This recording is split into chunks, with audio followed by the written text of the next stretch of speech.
हरियाणा में रोहतक के शहीद पायलट लोकेंद्र सिंह सिंधु गुरुवार को पंचतत्व में विलीन हो गए। सैन्य सम्मान के साथ उनका अंतिम संस्कार किया गया। बड़े भाई ज्ञानेंद्र सिंधु ने उन्हें मुखाग्नि दी। अंतिम विदाई देने पहुंचे लोगों ने जय हिंद के नारे लगाए। राजस्थान के चूरू के पास बुधवार को दुर्घटनाग्रस्त हुए जगुआर फाइटर जेट हादसे में शहीद हुए भारतीय वायुसेना के स्क्वाड्रन लीडर लोकेंद्र सिंह सिंधु की शहादत ने पूरे हरियाणा और देश को गमगीन कर दिया। सिंधु महज 1 महीने पहले ही पिता बने थे और उनका परिवार रोहतक के खेड़ी साध गांव में इस खुशी का जश्न मना रहा था।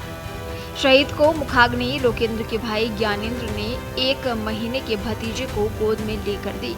वायुसेना की गाजियाबाद, नसबगढ़ और सूरतगढ़ से आई टुकड़ियों ने हवाई फायरिंग कर सलामी दी। शहीद पायलट लोकेंद्र सिंह सिंधु का शव वायुसेना की टुकड़ी लेकर रोहतक पहुंची। घर पर पहुंचते ही परिजनों ने गर्व के साथ विदाई दी। बहन अंशी ने कहा कि लोकेंद्र जाते जाते अपनी निशानी बेटे के तौर पर दे गया। बेटे को सेना में भेजेंगे। फूल मालाएं अर्पित कर परिवार के श्रद्धांजलि देने के बाद पार्थिव देह को 2 किलोमीटर दूर शमशान ले जाया गया, जहां वायुसेना ने शहीद की पत्नी डॉक्टर सुरभि को तिरंगा सौंपा। इसके बाद भाई ज्ञानेंद्र सिंह ने भतीजे को गोद में लेकर मुखाग्नि दी। सेना की टुकड़ी ने हवा में फायरिंग कर शहीद को अंतिम सलामी भी दी। अंतिम यात्रा में शहीद लोकेंद्र सिंह सिंधु अमर रहे के नारे गूंजते रहे। अंतिम यात्रा में सैकड़ों लोगों ने भाग लिया। परिवार ने बताया कि लोकेंद्र ने मंगलवार की शाम को ही परिवार से वीडियो कॉल पर बात की थी और हालचाल पूछा था। उन्होंने अपने नवजात बेटे की तस्वीरें पारिवारिक व्हाट्सएप ग्रुप में साझा की थी। किसी को यह अंदेशा नहीं था कि अगले ही दिन वो देश के लिए अपनी जान कुर्बान कर देंगे।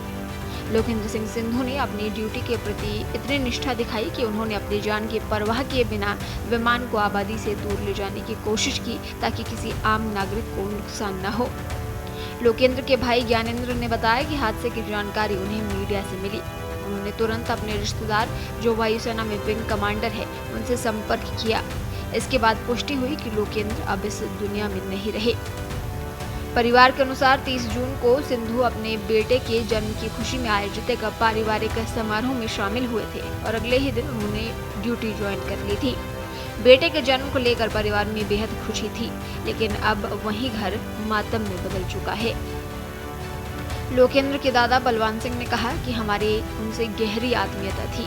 उनकी यादें अब हर पल आंखों के सामने तैरती रहती हैं। उन्होंने हमेशा देश को प्राथमिकता दी।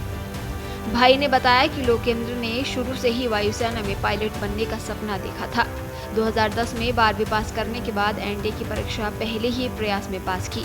3 साल बेंगलुरु और 1 साल हैदराबाद में प्रशिक्षण लिया। 2015 में उनको कमीशन मिला। 10 साल की नौकरी हो गई थी। 1 साल पहले ही सूरतगढ़ में तैनाती मिली थी। दुर्घटना में शहीद हुए दूसरे pilot flight lieutenant Rishiraj Singh थे, जिनकी उम्र मात्र 23 साल थी। इस हादसे के बाद भारतीय वायुसेना ने कोर्ट ऑफ इंक्वायरी गठित कर दी है, जो दुर्घटना के कारणों की जांच करेगी।